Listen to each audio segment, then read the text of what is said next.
they can be infinitely reconfigured and rearranged.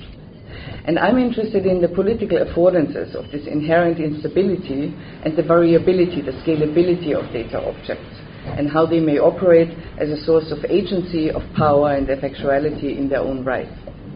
And so basically the argument I'm trying to make can be summarized something like this. Digital flows, digital objects, are productive of distinct social and moral orbits. They encode lived and embodied experience along registers of visibility and legitimation that at the same time fix and objectify historically grown and contingent social relations, while at the same time also transforming them and changing them into new derivative forms. Digital maps, in this sense, never simply show or depict or represent social situations, but fundamentally change them by adding a new layer of materiality to a physical environment that changes how objects, designs, buildings, and communal spaces are experienced, remembered, evaluated, imagined, or rebuilt. And what I'm interested here is this particular ambivalent potential. At the one time, its maps can be very empowering by bringing things into view that have remained invisible, and at the same time, they may spark off economies of value and meaning that develop rather self-destructive potentials that effectively harm communities against the initial intentions that projects of digital mapping may have entailed.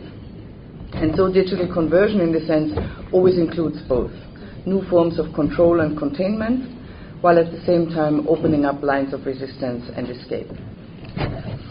And to understand the political significance of these digital materialities, I want to take you to something that you are rather familiar with. I think it's important to look at this very fragile legal architecture we are actually dealing with when we are speaking about the digital mapping of a refugee camp. The concept of ownership in humanitarian settings is what you can call a vacant signifier. It's vacant because refugee camps do not really belong to anyone or to no one in particular. In the Palestinian case, they are built on private land rented by UNRWA, who uses it to provide shelter, education, and healthcare for Palestinian refugees.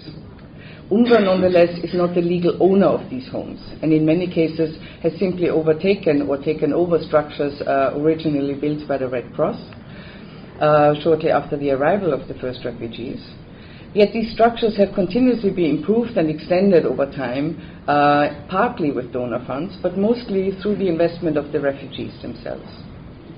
I'm sure, I don't know how much you've seen, but in Al-Barad, as most of you know, people have started to expand their homes, first by building up additional floors, but then also by gradually buying up land in the immediate vicinity of the camp and building on these newly purchased lands with savings they have been able to accrue over time, building their own private residences. The problem was, of course, that large parts of these buildings were built on land purchased on the basis of informal sales contracts or a mere right transfer by power of autonomy. So we are dealing with, by and large, informal sales contracts or buildings that have been constructed in violation of existing building codes and zoning laws. So most of these buildings were never registered with the Lebanese state and therefore escaped the radar of the law. No one paid taxes, that was one of the advantages, but also no one received government services, because there was an unspoken agreement between the refugees, UNRWA, and the Lebanese state that the state remains out of the internal affairs of the camp settings, while at the same time the state outsourced all social responsibility in exchange to UNRWA or the refugees themselves. The war of Nahal Barad, of course, has called these informal arrangements into question. The Lebanese government has made its approval of the camp reconstruction dependent on the claim to exercise full sovereignty and full sovereign authority over the camp. And yet it was only willing to enforce this sovereignty partially in terms of exercising full control in matters of law enforcement and policing, while leaving the social responsibility and the reconstruction of actual refugee homes to UNRWA itself. Yet inside UNRWA's own mandate area in the historical core of the center, UNRWA had committed itself to effectively rebuild these homes and started to collect donor money, yet, as I said before, it was only able to secure only half of the funds. and basically, which basically left it in a position where it was fully committed to rebuild these homes. And yet again, there was no legal framework available for the refugees to actually enforce the right. As a refugee, you do not have any legal mechanisms available for you to enforce any institution in this world to rebuild your homes. You are always dependent on the fluctuating economy of available donor money and of the goodwill of host nations or the welfare agency in charge of your fate. The fact that people never either had no formal title deeds or no legal mechanisms that granted them access to UNRWA housing, of course, didn't prevent the refugees from considering themselves as rightful owners of these homes. And yet they were left without legal mechanisms to enforce these claims. And it's here, at this critical juncture, where the property database and the mapping exercise in Nahal Bared became of utmost political significance. It added a critical new layer of materiality to the historically grown camp space, in which claims that have only been implicit or invisible and that were by and large unrecognized by state and international law, to render such claims of ownership explicit and into actionable social contracts that allowed the refugees to enforce claims of entitlement and claims of need.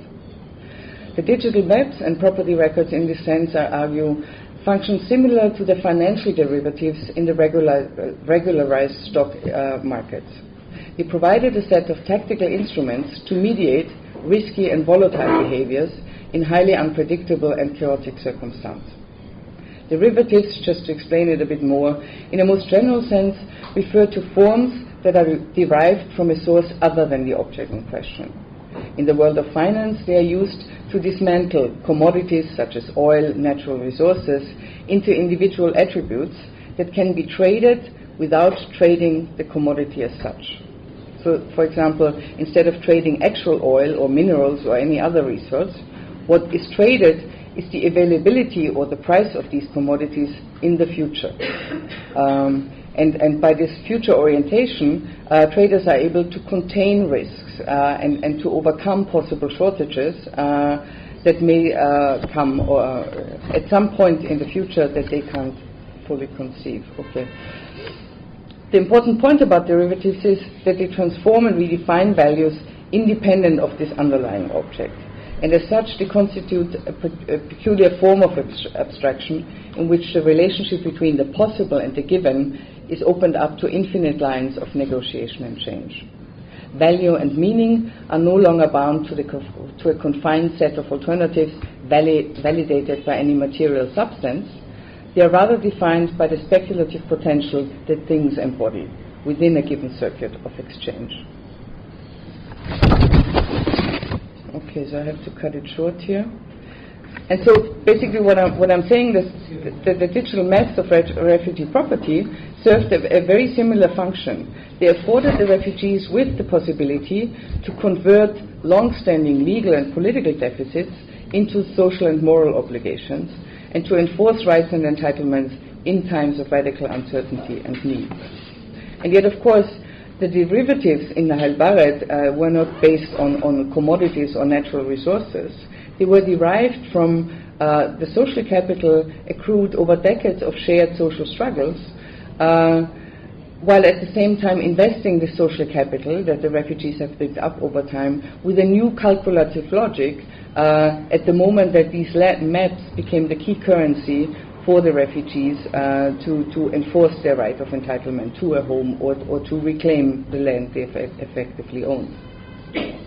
And so it's in this sense that the digital derivatives, the digital maps, pulled their potentially empowering factor into opposing directions, which soon brought the strategic imperatives of survival, using the maps to kind of reclaim what you had lost, in conflict with the ethical commitments to preserve and protect what the refugees had lost.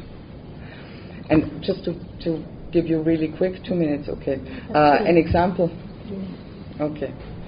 What I mean by that is the moment people were giving away their information and were sitting with the planners and the activists to kind of document the property they were owned, this invitation to kind of, based on your own personal memory, to reclaim the space you previously owned, the fact that everything had gone and no physical proof was available, of course, invited a whole range of new speculations and of radical exaggerations, as people, in the moment when they had lost everything, started to exaggerate what they had formerly owned. So you said more than 2 years to verify the data that the information that people provided, to kind of and entered into very complex negotiations between individual property owners and their neighbors to halfway verify what was owned by whom and to what extent, in order to provide a reliable basis for the camp to be rebuilt.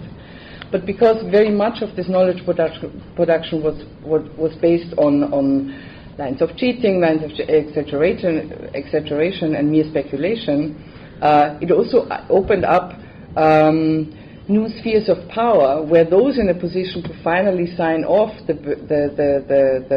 sheet that certified what you had owned before could abuse their position of power and cut away a few square meters here and add it to another resident in exchange for favors, whatever.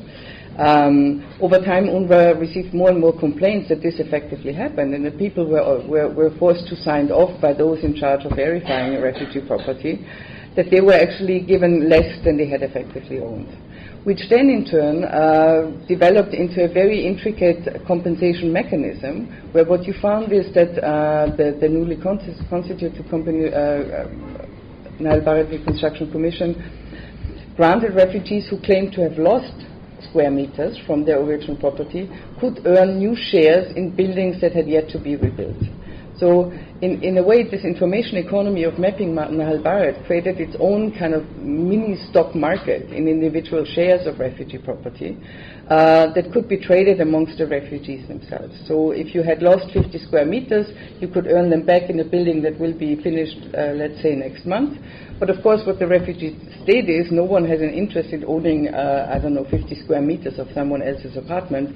These shares have immediately been turned into capital itself and were sold to other refugees, right? And just for general interest, a square meter, I'm told from inside the camp, is traded at $300 at the moment. So it's real and effective money that is actually being made. And so I'm giving this example basically just to show that the moment, as well-meaning and as well-intended this collaborative effort of retrieving the social memory of the camp was, I think it fell short in recognizing that recollecting the legacy of decades of struggle, the social memory of local settings, is never simply a question of retrieving what has been lost from the past.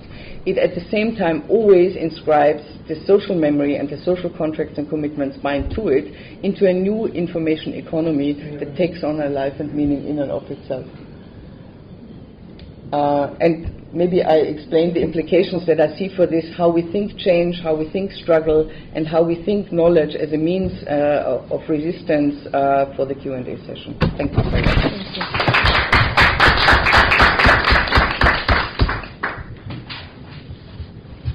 Thank you, Alex and Monica. So we'll open the floor for questions and comments.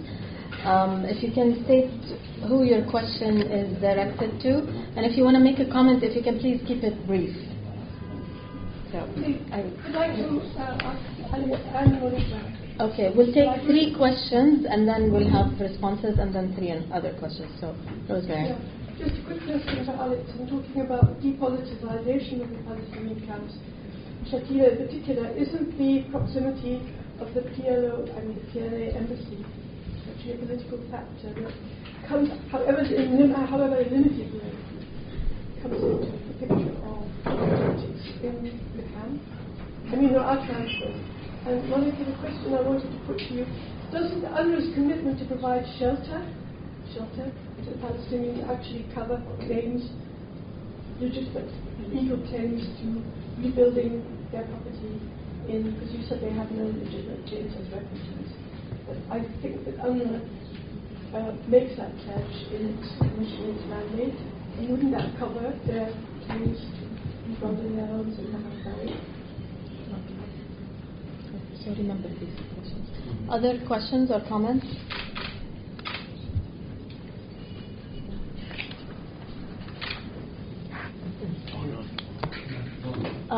Yes, please, go ahead. My first comment or question to Alex, where do you find the rule of actors here? We have Fatah, we have PLO in general, we have the Islamic political parties, and now we have Islamic Jihad.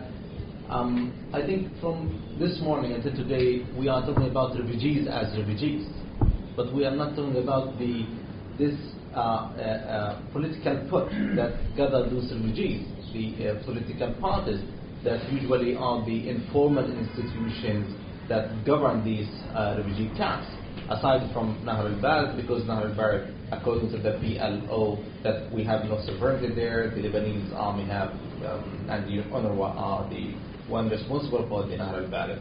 So we're in our research, or in your research in general, where you spot this aspect.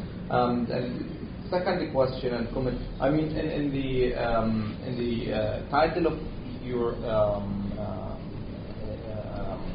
session, you say social capital, which is, I mean, it's totally different concept than what I have heard here. Social capital is a totally different research disciplinary or subject when it comes to this.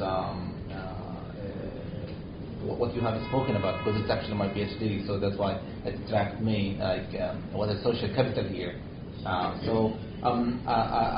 think and I was thinking about even in Lebanon, the Lebanese society, even in downtown Beirut, there's no rights. I mean, for digital stuff, like you can go spot any CD shop or whatever. So I think we're taking something out of context here. So I think we should also discuss the Lebanese case study in general about rights, digital rights and the stuff and maps and all of these things.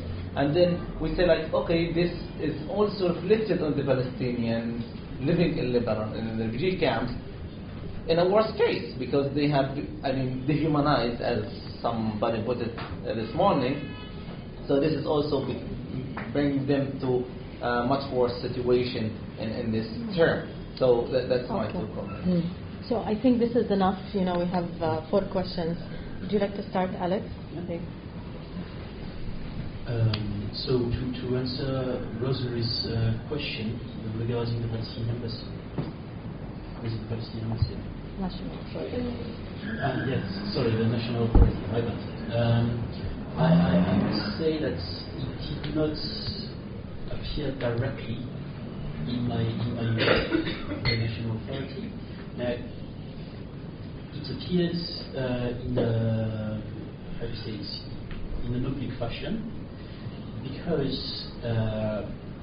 in this process of research that I was talking about, in this process of being able to produce knowledge, some of the arguments that I have heard in that oppositional situation between specific groups, and especially towards the popular committees, a part of it relies on a political study, a political science study about what are the rules of the PA, of the national authority, what are the rules of the PLO as well regarding these institutions, in order to criticize them. So I don't know if that answers your question, but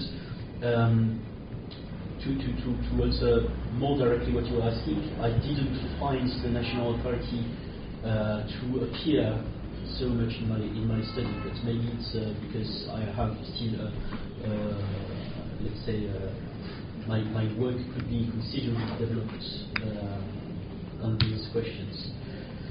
To answer the second question,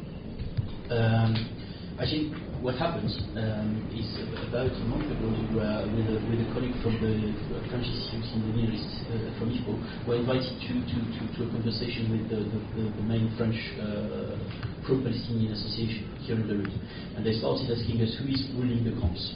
This seems like very simple questions. question, say like that. And we started making a list of all the institutions that were in charge. The parties, as you put it, but also the NGOs, also the associations that are more or less dependent on the parties, also family, village, and individual networks, also the Palestinian Authority in a way, also the PLO, also UNRWA, and so on and so on. We couldn't end it after half an hour. اللجنة الشعبية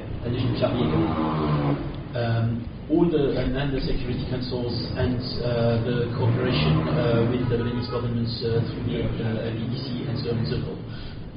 I think it would be very important for that line of work to at one point sit down at a table and do a graph with absolutely all the institutions that have a hand in managing the Palestinian refugee camps of Lebanon, because behind it is the charge of the parties and the popular committees.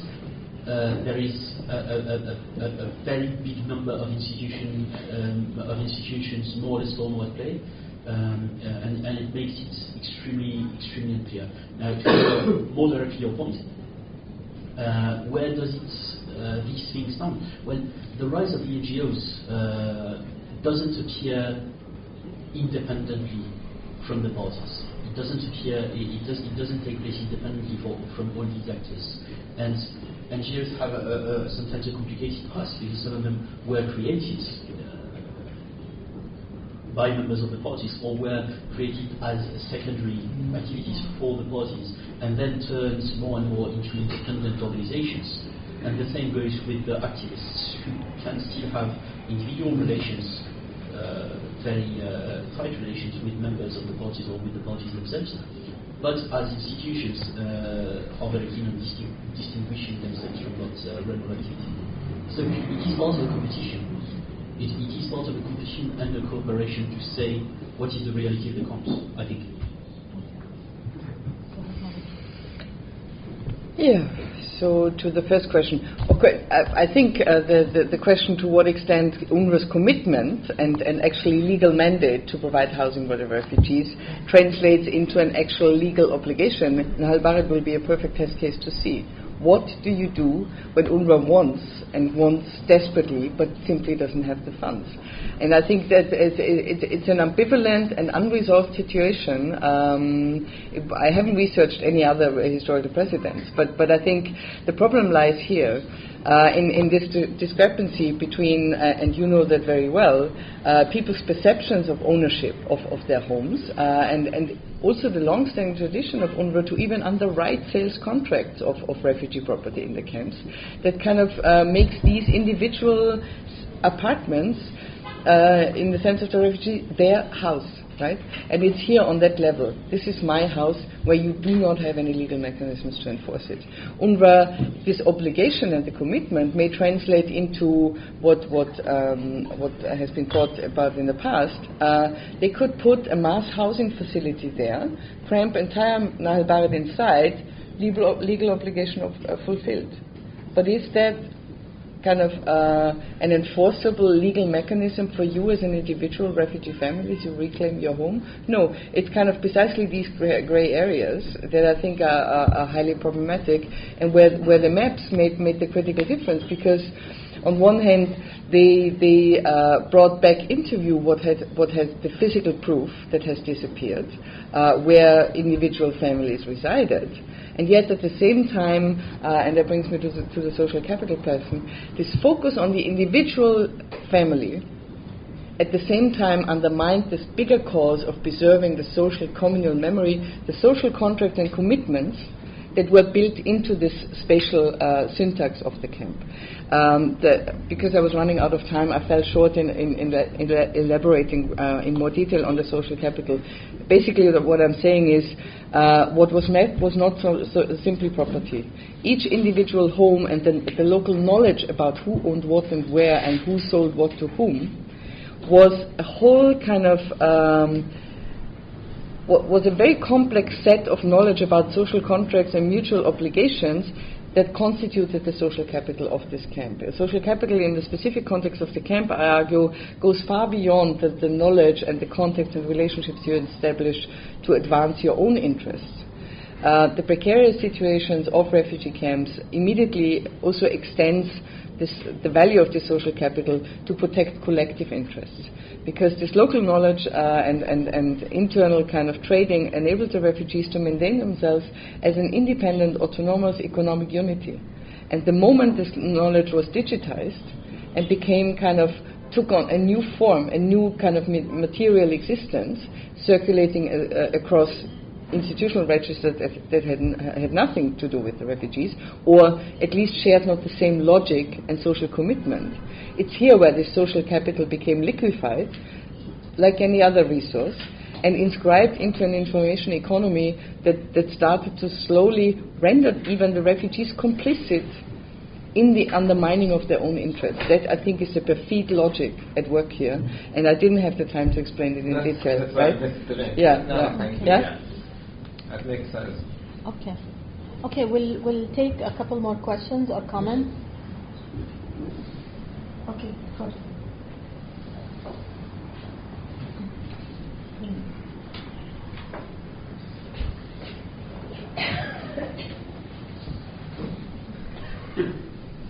الحقيقة احنا بعدنا برأيي بنفس النقطة.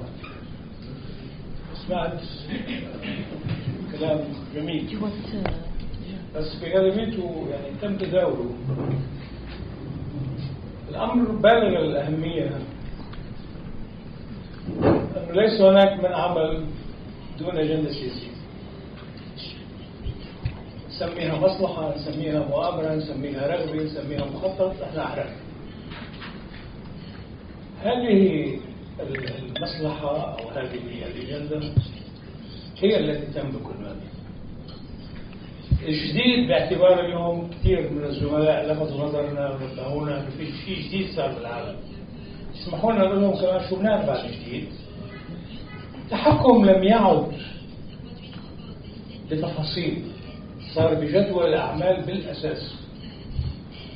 واللي عم بصير كما يعرف كل المتابعين هو لننقل الهم الفلسطيني من هم سياسي موجه تجاه إسرائيل، وأن القضية مع إسرائيل، وأن مشكلة الفلسطيني بالأساس مشكلة سياسية ومع إسرائيل، نقلها لتصبح قضية اجتماعية. القضية الاجتماعية هامة واللبنانيين مقصرين، لكن لسنا حمقى إلى درجة أن نحل لبنان محل إسرائيل. في دراسات واللي متابعين وأنا متأكد أنهم بيعرفوا، ثمة من يفتخر أننا نجحنا بنقل العقل الفلسطيني في لبنان من عقل سياسي إلى عقل اجتماعي. هذا أول. الأمر الآخر، إذا كان الأمر أمر أبحاث علمية صافية لوجه الله تعالى، أنا ما سمعت بمئات آلاف الدولارات وبملايين الدولارات حدا من هذه الجهات تبرع إلى أي مؤسسة بحثية محترمة. ما بدي أدخل بأرقام وتفاصيل، بس أنا بحدود معلوماتي ما حد قال لمؤسسة الدراسات الفلسطينية تعالي لندعمك لكي تقومي ببحث بشكل أو بآخر. الملاحظة الأخيرة والنهائية، أخطر نتيجة لما يجري هو أننا لم نعد نجد باحث فلسطيني يمكن أن يشتغل خارج الNGOs أو خارج سميها مجلس، خارج المشروع الأجنبي. إذا بنكلفه ببحث ليشتغل بقضية سياسية فلسطينية أو خلافه، هو لم يعد يقبل. وهذا اللي بيفسر أنه لم يعد هناك باحث فلسطيني. والزملاء اللي موجودين في لبنان يعرفوا جيدا أنه باستثناء الجيل اللي عم ينقرض ليس هناك باحثين جدد. طيب هدول وين عم يروحوا؟ هدول الناس ببساطة شديدة عم بيستغرقوا بأبحاث مكررة وبورش عمل لا تنتهي وبمنافسة غير مشروعة، لأنه ما بيستطيع أي حدا يدفع الكلفة الباهظة اللي عم تدفعها مؤسسات أجنبية فقط، وأحيانا خلينا أول حتى أكون دقيق، فقط لتضييع وقت الناس بأبحاث وصرف الاهتمام من الحديث السياسي إلى الحديث الاجتماعي.